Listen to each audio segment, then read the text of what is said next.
Although we do not explicitly call it neoevolution, humankind has been altering its biological evolution for thousands of years by manipulating our diet, developing tools and other technologies to enhance our abilities.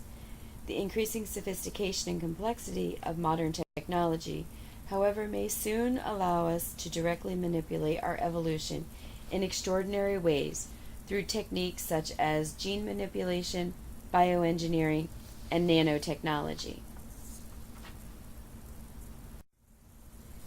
Neoevolutionism emerged in the 1930s as a social theory that tries to explain the evolution of societies by drawing on Charles Darwin's theory of evolution and discarding some dogmas of the previous social evolutionism. Neoevolutionism is concerned with the long-term directional evolutionary social change and with the regular patterns of development that may be seen in unrelated, widely separated cultures. It developed extensively in the period after the Second World War and was incorporated into anthropology as well as sociology in the 1960s. Its theories are based on empirical evidence from fields such as archaeology, paleontology, and historiography. Proponents say that neoevolutionism is objective and simply descriptive, eliminating any reference to a moral or cultural systems of values. Wearable technology, also called wearable gadgets, is a category of technology devices that can be worn by a consumer and often include tracking information related to health and fitness.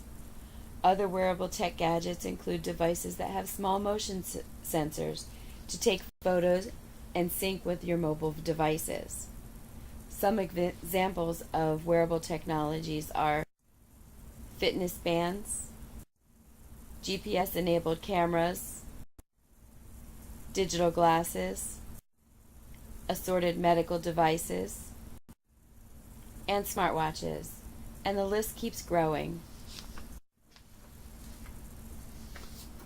Technology has given specialized glasses to the blind, allowing them to see, hearing aids to the deaf, allowing them to hear, and computers to the mute, giving them a voice.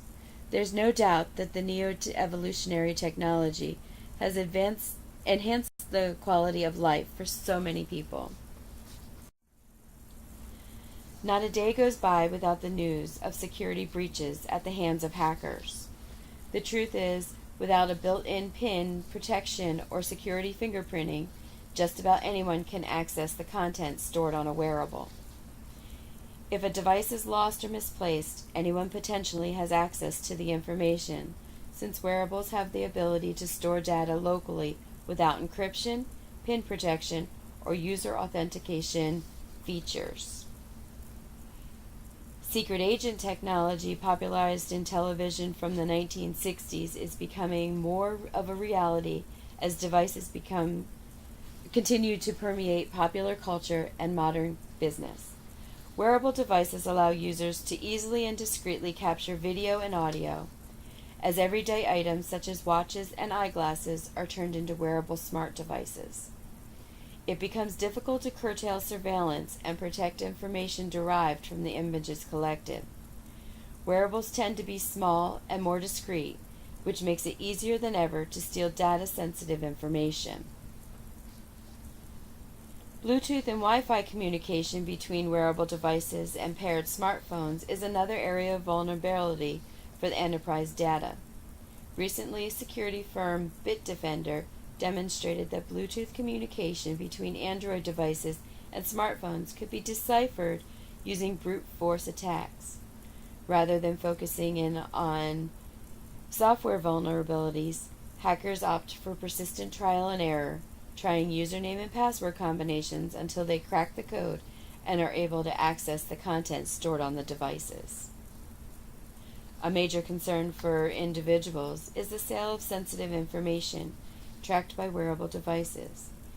Such data is highly sought after by third-party advertisers and marketers. Additionally, data transferred between parties have potential to be intercepted by hackers. Morals and ethics come into play when we ask ourselves where to draw the line when it comes to birth control, artificial insemination, or modifying genes. Should anyone be allowed to take birth control? Is it a choice question that is it ethical to prevent life?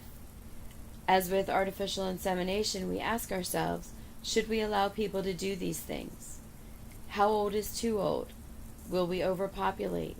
Will modifying genes do more harm than help? And are we preventing the unnatural selection for the current? Neo-evolution offers humanity a choice. Do we continue to evolve as we have for the past 130,000 years? Or do we pursue advances in technology that will allow us to extend the quality and length of our life?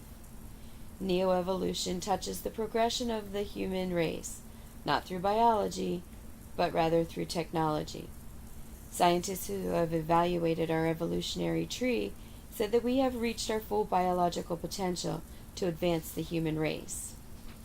In 1973, we were introduced to the television program The $6 Million Man. This serial opened the floodgates of imagination and questions.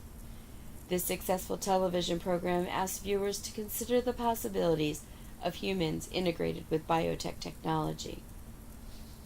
Now we're being asked to stretch our brains even farther as we consider transhumanism. Transhumanism is the belief or theory that the human race can evolve beyond its current physical and mental limitations, especially by means of science and technology. The possibilities seem endless, but so are the questions. Is there a God? If so, are we evolving beyond the confines of our relationship as told in our story-based faith system? Will the integration of humans and technology cause us to lose our humanity? It also causes us to confront the idea that the only real purpose for biological bodies is to produce the human gene, and technology is already able to duplicate the human genome. Will humans become unnecessary and extinct? I'm sure there are many more questions that beg to be answered. However, the answer to the question of should we continue this quest for technology remains a personal issue.